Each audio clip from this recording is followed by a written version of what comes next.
अगर आप भी विराट कोहली को एक खतरनाक बल्लेबाज मानते हैं तो वीडियो को लाइक जरूर कीजिएगा।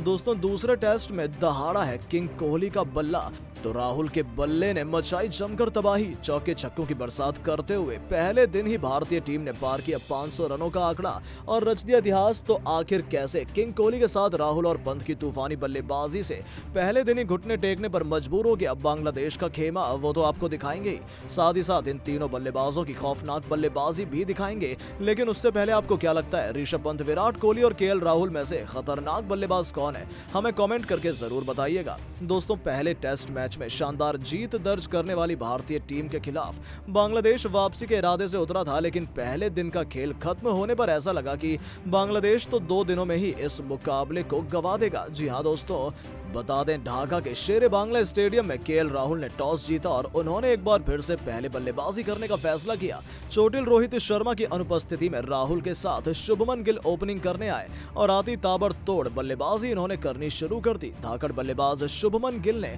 2 खूबसूरत कवर ड्राइव से चौके बटोरे पर अपना खाता खोला और गिल का मूड भयंकर लग रहा था, लेकिन कप्तान बेहद दबाव में थे और वो शुरुआत में बेहद संभलकर बल्लेबाजी कर रहे थे। बांग्लादेशी स्पिनर शाकिब अल हसन ने उन्हें एक बार तो लगभग आउट ही कर दिया था, लेकिन स्लिप में खड़े मेहंदी हसन मिराज ने उनका कैच छोड़ दिया और ये बांग्लादेश को कितना भारी पड़ने वाला था उनका इसे अंदाजा भी नहीं था।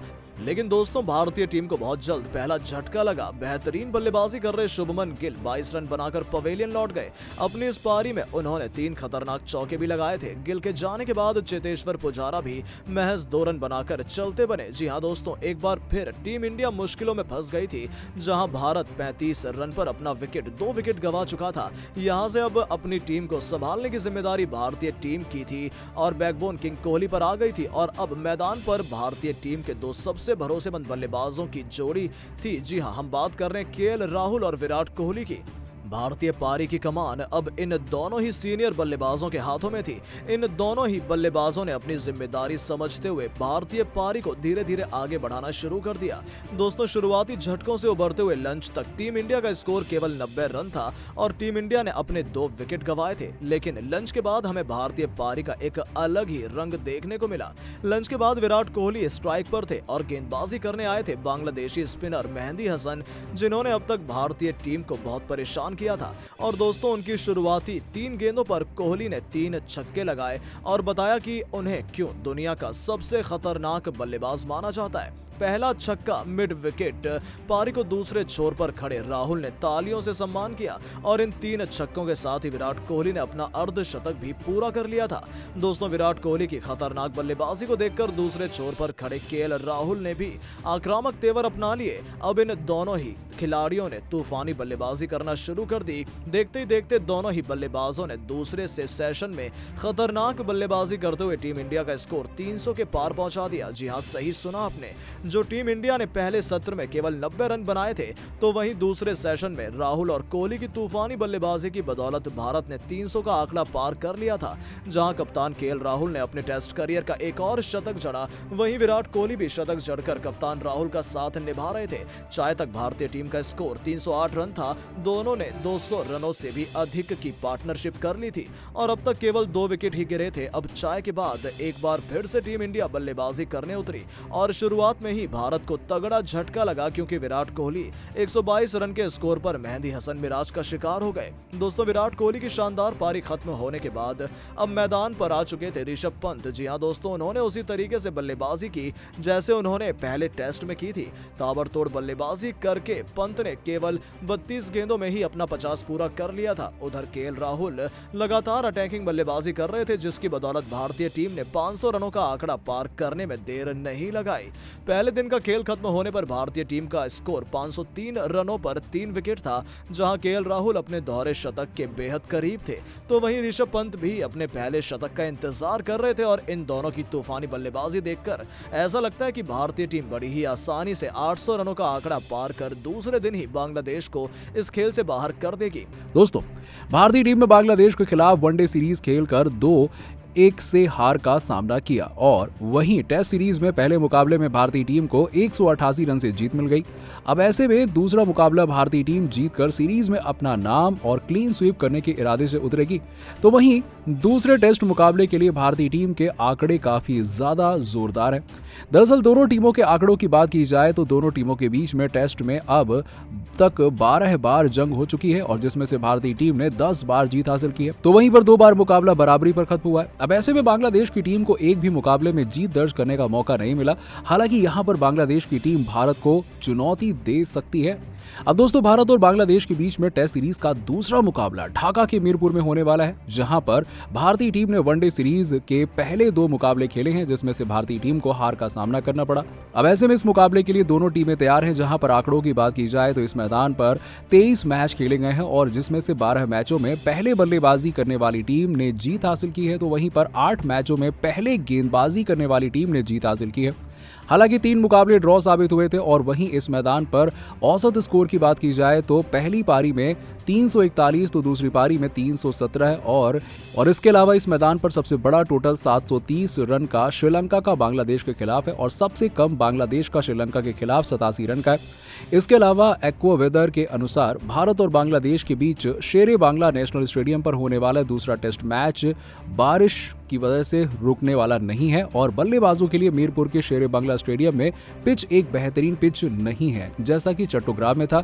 इससे ये काफी साफ हो जाता है कि बल्लेबाजों को पिच में मुश्किल हो रही है और रन बनाने के लिए तकनीकी को सही करने की आवश्यकता होगी और ये साफ है कि इस स्थल पर बल्लेबाजी चुनौतीपूर्ण रहेगी, क्योंकि यहाँ पहली पारी का औसत 329 रन है और तेज गेंदबाजों को खेलने के पहले कुछ ओवरों में नई गेंद को गति मिलेगी और बीच के ओवरों में पिच निश्चित रूप से धीमी हो जाती है और स्पिनर इसमें महत्वपूर्ण भूमिका निभाएंगे।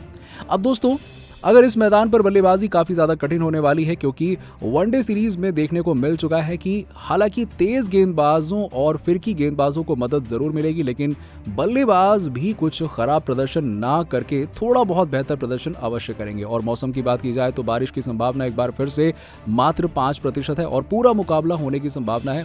अब दोस्तों इस मुकाबले के अंदर जो भी टीम जीतेगी उस टीम का कप्तान पहले बल्लेबाजी करने का फैसला करेगा, क्योंकि टेस्ट में बल्लेबाजी करना बहुत ही फायदेमंद साबित हुआ है। अब ऐसे में पहले बल्लेबाजी करके जीत दर्ज करना दोनों टीम के कप्तान के दिमाग में रहेगा और दोनों टीमों के चोटिल खिलाड़ियों की बात करें तो भारतीय टीम में कप्तान रोहित शर्मा दूसरे टेस्ट मुकाबले के साथ साथ पूरी सीरीज से बाहर हो चुके हैं।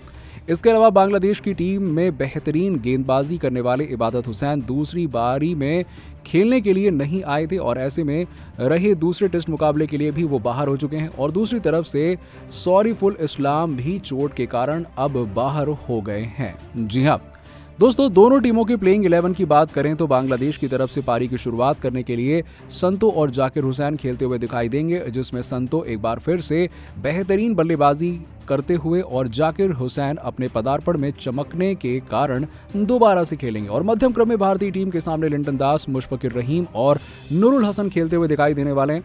इसके अलावा ऑलराउंडर के रूप में महमूदुल्लाह, मेहदी हसन और कप्तान शाकिब अल हसन खेलते हुए दिखाई देंगे। साथ ही साथ गेंदबाज के रूप में तस्कीन अहमद और नसीम अहमद खेलने वाले हैं। तो वहीं भारत की तरफ से पारी की शुरुआत करने के लिए रोहित शर्मा की गैर मौजूदगी में कप्तान केएल राहुल और शुभमन गिल खेलते हुए दिखाई देंगे। हालांकि अगर रोहित शर्मा की वापसी होती है तो राहुल अपने खराब प्रदर्शन के कारण टीम से बाहर हो जाते हैं। दूसरी तरफ अगर उनको खेलने का मौका मिल रहा है, इसके अलावा मध्यम क्रम में चेतेश्वर पुजारा अपने लंबे समय के अंतराल के बाद शतकीय पारी के कारण दोबारा से खेलेंगे और इसके अलावा विराट कोहली और श्रेयस अय्यर मध्यम क्रम को अपनी ताबड़तोड़ बल्लेबाजी से मजबूत करना चाहेंगे। इसके अलावा विकेटकीपर के रूप में ऋषभ पंत खेलते हुए दिखाई देंगे, जो अपनी खतरनाक बल्लेबाजी से विरोधी टीम के पैरों तले जमीन खिसकाते हुए नजर आएंगे। इसके अलावा ऑलराउंडर के रूप में रविचंद्रन अश्विन और अक्षर पटेल खेलते हुए दिखाई देंगे। साथ ही साथ गेंदबाज के रूप में कुलदीप यादव, मोहम्मद सिराज और उमेश यादव खेलते हुए दिखाई देने वाले हैं। और इन 11 खिलाड़ियों के साथ ही भारतीय टीम बांग्लादेश के खिलाफ दूसरे टेस्ट मुकाबले में जीत दर्ज करने के लिए मैदान पर उतरती हुई दिखाई देगी। तो दोस्तों भारत और बांग्लादेश के बीच में टेस्ट सीरीज का दूसरा मुकाबला 22 दिसंबर से ढाका शहर के मीरपुर स्थित शेरे बांग्ला स्टेडियम में खेला जाएगा, जो भारतीय समय अनुसार सुबह 9 बजे से प्रारंभ होगा, जिसमें लाइव कवरेज 8 बजे से और सिक्का उछलने का समय 8:30 बजे से रहेगा। इतना दोस्तों भारत और बांग्लादेश के बीच 2 टेस्ट मैचों की श्रृंखला चल रही है, जहां पहले मुकाबले में भारत ने शानदार प्रदर्शन करते हुए बांग्लादेश को उसी की सरजमीं पर 188 रनों से रौंद दिया। वनडे सीरीज में हमें 2-1 से हराने वाले बांग्लादेश बेहद घमंड में थे, लेकिन उनके घमंड को चकनाचूर करते हुए इंडिया ने इतिहास रच दिया और अब भारत की नजरें दूसरे टेस्ट मुकाबले पर हैं। बता दें, भारत और बांग्लादेश के बीच दूसरा टेस्ट मैच बेहद ही रोमांचक होने वाला है, क्योंकि ये टेस्ट मुकाबला महज एक मुकाबला जीतने भर नहीं है, बल्कि भारत को वर्ल्ड टेस्ट चैंपियनशिप के फाइनल पहुंचाने का एक रास्ता भी है। इधर पाकिस्तान और साउथ अफ्रीका अपने अपने टेस्ट मुकाबले हार चुके हैं। ऐसे में अब टीम इंडिया का रास्ता काफी आसान हो चुका है, लेकिन अगले मुकाबले में भारत को बांग्लादेश पर हर हाल में जीत दर्ज करनी होगी। दोस्तों बता दें, भारत और बांग्लादेश के बीच खेले जाने वाला दूसरा टेस्ट मुकाबला 22 दिसंबर को शुरू होगा, जो कि ढाका के शेरे बांग्ला स्टेडियम में खेला जाएगा। ये मैच भी भारतीय समय अनुसार सुबह 9 बजे से शुरू होगा और 3:30 बजे तक चलेगा। बता दें,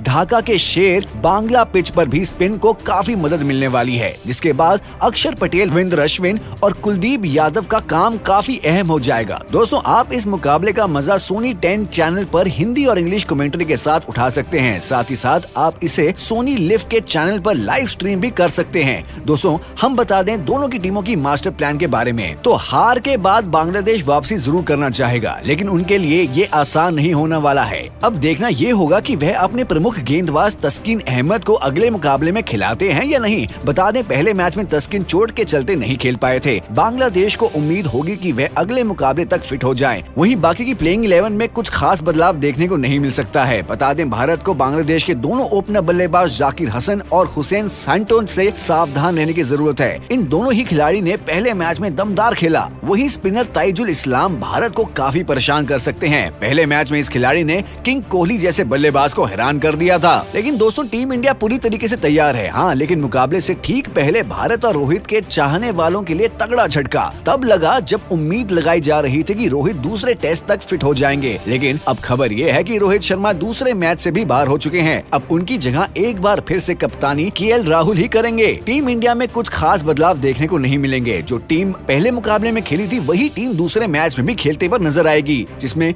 नजरें होंगी विराट कोहली और केएल राहुल पर। इन दोनों खिलाड़ियों ने पहले मैच में असफल रहे थे। हालांकि दूसरी पारी में विराट कोहली का बल्ला चल रहा था और वे नाबाद थे। वहीं पहले मैच के शतक वीर चेतेश्वर पुजारा, शुभमन गिल एक बार फिर से अपने प्रदर्शन को दोहराना चाहेंगे। श्रेयस अय्यर पहले मैच में शतक से चूक गए थे और ऋषभ पंत ने तो ताबड़तोड़ बल्लेबाजी की थी। इन दोनों ही खिलाड़ियों से टीम इंडिया को काफी उम्मीदें होंगी। इसके अलावा दोस्तों स्पिन गेंदबाजी में अश्विन पर एक बार फिर से सबकी नजर रहेंगी, क्योंकि पहले मैच में उम्मीद के बावजूद उन्होंने वैसा प्रदर्शन नहीं किया। अश्विन पहले मुकाबले में केवल 1 विकेट ही ले पाए थे और दूसरे मैच में वे अपने प्रदर्शन को सुधारना चाहेंगे। हालांकि उन्होंने बल्ले से योगदान जरूर दिया था। इसके अलावा कुलदीप यादव अपने दमदार प्रदर्शन को बरकरार रखना चाहेंगे और अक्षर पटेल भी, जिन्होंने पहले मुकाबले में टीम इंडिया को जीत दिलाने में महत्वपूर्ण भूमिका निभाई थी। दोस्तों भारत और बांग्लादेश के बीच होने वाला दूसरा टेस्ट मुकाबला बेहद रोमांचक होने वाला है, जहां भारत वर्ल्ड टेस्ट चैंपियनशिप के फाइनल में पहुंचने के लिए पूरी ताकत लगाएगा, तो वहीं दूसरी तरफ बांग्लादेश अपनी लाज उतारने उतरेगी। दोस्तों आपको क्या लगता है कि रोहित के बिना एक बार फिर से टीम इंडिया अगला टेस्ट मुकाबला भी जीत पाएगी या नहीं? हमें कमेंट करके जरूर बताइएगा। दोस्तों भारत और बांग्लादेश के बीच में खेले गए दूसरे टेस्ट मुकाबले के पहले दिन रोहित शर्मा से लेकर विराट कोहली और ऋषभ पंत ने किस तरीके से ताबड़तोड़ बल्लेबाजी करते हुए ठोक डाले 500 से भी ज्यादा रन। विराट कोहली, रोहित शर्मा और ऋषभ पंत ने कितने रन बनाए हैं और साथ ही इस मुकाबले की पूरी हाईलाइट का वीडियो भी हम आपको दिखाएंगे। लेकिन उससे पहले आप सभी को क्या लगता है कि रोहित शर्मा और शुभमन गिल और विराट कोहली में से बेहतरीन बल्लेबाज कौन है? कमेंट करके जरूर बताइए। दोस्तों भारत और बांग्लादेश के बीच में खेले गए पहले टेस्ट मुकाबले में टीम इंडिया ने शानदार प्रदर्शन करते हुए 188 रनों से धमाकेदार जीत हासिल की है, जिसमें शुभमन गिल, चेतेश्वर पुजारा, श्रेयस अय्यर और कुलदीप यादव ने लाजवाब प्रदर्शन किया है। और जब भारत और बांग्लादेश के बीच दूसरा मुकाबला खेलने की तैयारी है तो उसमें भारतीय टीम में कुछ बदलाव भी देखने को मिले, जिसमें कैप्टन रोहित शर्मा ने वापसी की और उप कप्तान केएल राहुल को बाहर बैठाना पड़ा। जी हाँ, पहले मुकाबले में कप्तानी करने के बावजूद राहुल को बाहर बैठना पड़ गया क्योंकि उनका प्रदर्शन बेहद निराशाजनक था। रोहित शर्मा ने टॉस जीता और उन्होंने पहले बल्लेबाजी करने का फैसला किया। शेरे बांग्ला स्टेडियम में खेले जा रहे इस मैच में रोहित के साथ शुभमन गिल ओपनिंग करने आए और दोस्तों आपको बता दें कि दोनों ने ताबड़तोड़ बल्लेबाजी करनी शुरू कर दी। और आपको बता दें कि पहले ही ओवर में शुभमन गिल ने 2 खूबसूरत कवर ड्राइव के साथ अपनी पारी की शुरुआत की और टीम इंडिया का स्कोर पहले ही ओवर में 9 रन था। काफी समय बाद टीम इंडिया में वापसी कर रहे रोहित शर्मा शुरुआत में बेहद संभल कर बल्लेबाजी कर रहे थे और बांग्लादेशी स्पिनर शाकिब अल हसन ने उन्हें एक बार तो लगभग आउट ही कर दिया था, लेकिन फिर भी रोहित क्रीज पर सलामत थे। आपको बता दें कि शाकिब की गेंद पर रोहित ने शॉट लगाया, लेकिन बाउंड्री पर खड़े लिंटन दास ने उस कैच को छोड़ दिया। ये जीवन दान बांग्लादेश के लिए बहुत भारी पड़ गया। हालांकि दूसरे छोर पर बेहतरीन बल्लेबाजी कर रहे शुभमन गिल 30 रन बनाकर पवेलियन लौट गए और उन्होंने अपनी पारी में 28 गेंद खेली और 5 चौके के साथ 30 रन बनाए। गिल के जाने के बाद चेतेश्वर पुजारा भी 10 रन बनाकर चलते बने। एक बार फिर से टीम इंडिया मुश्किलों में फंस गई, जहां रोहित शर्मा 28 रन पर बल्लेबाजी कर रहे थे, वहीं शुभमन गिल को आउट करने वाले गेंदबाज शाकिब अल हसन ने चेतेश्वर पुजारा को भी पवेलियन की राह दिखा दी और भारत 58 रन पर अपने 2 विकेट गंवा चुका था। अब मैदान पर खतरनाक बल्लेबाजी कर रहे थे जिनसे पूरी दुनिया के गेंदबाज खौफ खाते हैं। जी हां, हम बात कर रहे हैं रोहित शर्मा और विराट कोहली की।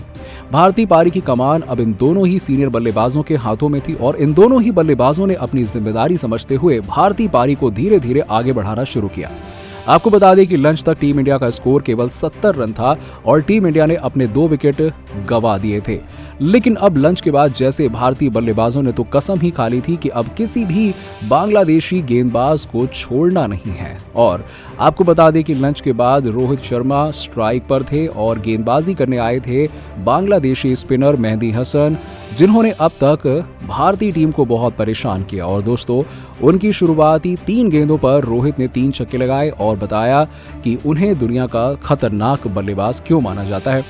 पहला छक्का मिड विकेट के ऊपर से और वहीं दूसरा एक्स्ट्रा कवर के ऊपर से और तीसरा छक्का उन्होंने सीधे आपको बता दी कि गेंदबाज के सर के ऊपर से मार दिया। रोहित शर्मा की खतरनाक पारी को देख दूसरे छोर पर खड़े विराट कोहली ने तालियों से उनका सम्मान किया और इन 3 छक्कों के साथ ही रोहित ने अपना अर्धशतक भी पूरा कर लिया। दोस्तों, रोहित शर्मा की खतरनाक बल्लेबाजी को देखकर दूसरे छोर पर खड़े विराट कोहली ने भी आक्रामक तेवर अपना लिए और इन दोनों खिलाड़ियों ने तूफानी बल्लेबाजी करनी शुरू कर दी। और आपको बता दें कि दोनों बल्लेबाजों ने देखते ही देखते दूसरे सेशन तक खतरनाक बल्लेबाजी करते हुए टीम इंडिया का स्कोर 300 रनों के पार पहुंचा दिया। जी हां, बिल्कुल सही सुना आपने। जो इंडिया ने पहले सत्र में केवल 70 रन बनाए थे, वहीं दूसरे सेशन में रोहित और कोहली की तूफानी बल्लेबाजी की बदौलत भारत ने 300 का आंकड़ा पार कर लिया। जहां कप्तान रोहित शर्मा ने अपने टेस्ट करियर का एक और शतक जड़ दिया, वहीं विराट कोहली भी शतक जड़कर कप्तान रोहित का साथ निभा रहे थे। अब आपको बता दें कि लंच तक भारतीय टीम का स्कोर 302 रन था और भारत ने अब तक केवल 2 ही विकेट गंवाए थे। और अब चाय के बाद एक बार फिर से टीम इंडिया बल्लेबाजी करने उतरी और शुरुआत में ही भारत को तगड़ा झटका लगा, क्योंकि विराट कोहली 130 रन के स्कोर पर इबादत हुसैन का शिकार हो गए। अब दोस्तों, जाने से पहले विराट कोहली की दमदार पारी देखकर सब उन्हें तालियों से उनका सम्मान कर रहे थे, लेकिन अब मैदान पर आ चुके थे ऋषभ पंत। जी हां दोस्तों, उन्होंने उसी तरीके से बल्लेबाजी की जैसा उन्होंने पहले टेस्ट में किया था। ताबड़तोड़ बल्लेबाजी करके पंत ने केवल 35 गेंदों में ही अपना 50 रन पूरा कर लिया। उधर रोहित शर्मा लगातार अटैकिंग बल्लेबाजी कर रहे थे और दोस्तों, दोनों ही बल्लेबाजों की तूफानी बल्लेबाजी की बदौलत भारत ने पहले दिन का खेल खत्म होने तक 510 रन बना लिए थे और टीम इंडिया ने केवल 3 विकेट ही गंवाए थे और रोहित शर्मा ने 165 रन बनाए थे, तो वहीं पर ऋषभ पंत ने भी ताबड़तोड़ 85 रन की पारी खेली थी। और दोस्तों, भारत और बांग्लादेश के बीच खेले जाने वाले दूसरे टेस्ट मुकाबले में टीम इंडिया का प्रदर्शन पहले दिन कुछ ऐसा ही रह सकता है। वैसे दोस्तों, आपको क्या लगता है कि विराट कोहली और रोहित शर्मा दूसरे टेस्ट मुकाबले में शतक लगा पाएंगे या फिर नहीं? कमेंट सेक्शन में कमेंट करके जरूर बताइए। दोस्तों, अक्षर पटेल और कुलदीप यादव की सांस रोक देने वाली गेंदबाजी के सामने नतमस्तक हुआ पूरा बांग्लादेश का खेमा। जी हां दोस्तों, बांग्लादेश की टीम के अंतिम 4 विकेट भारतीय टीम के सामने 5वें दिन शुरुआती ओवरों में गिर गए। अक्षर पटेल और कुलदीप यादव ने ऐसी दिल दहला देने वाली गेंदबाजी की जिसके सामने विरोधी टीम के बल्लेबाज नतमस्तक होते हुए दिखाई दिए। तो आखिरकार कैसे अक्षर पटेल और कुलदीप यादव की मदद से भारतीय टीम को जीत मिली, ये तो आपको बताएंगे। साथ ही साथ इस रोमांचक मुकाबले की रोंगटे खड़े कर देने वाली हाईलाइट का वीडियो भी आपको दिखाएंगे, तो वीडियो को पूरा एंड तक जरूर देखिएगा। लेकिन उससे पहले आपको क्या लगता है मोहम्मद सिराज और कुलदीप यादव और अक्षर पटेल में से कौन है खतरनाक गेंदबाज? इस बात का जवाब नीचे कमेंट बॉक्स में जरूर दें। दोस्तों, चट्टोग्राम के शहर में भारतीय टीम के बल्लेबाजों के बाद गेंदबाजों ने ऐसा प्रदर्शन किया जिसके बाद भारतीय टीम को जीत तो मिलने ही नहीं थी। हालांकि जीत भारतीय टीम को 5वें दिन के शुरुआती ओवर में ही मिल गई। दरअसल इस मुकाबले में टॉस जीतकर पहले बल्लेबाजी करते हुए भारतीय टीम ने 404 रन दूसरे दिन के दूसरे सत्र तक बनाए, जिसके बाद बांग्लादेश की टीम मैदान पर आई और बांग्लादेश की टीम ने शानदार प्रदर्शन करते हुए 150 रन पर ऑल आउट हो गई, जिसके बाद भारतीय टीम के पास 254 रन की लीड हो गई।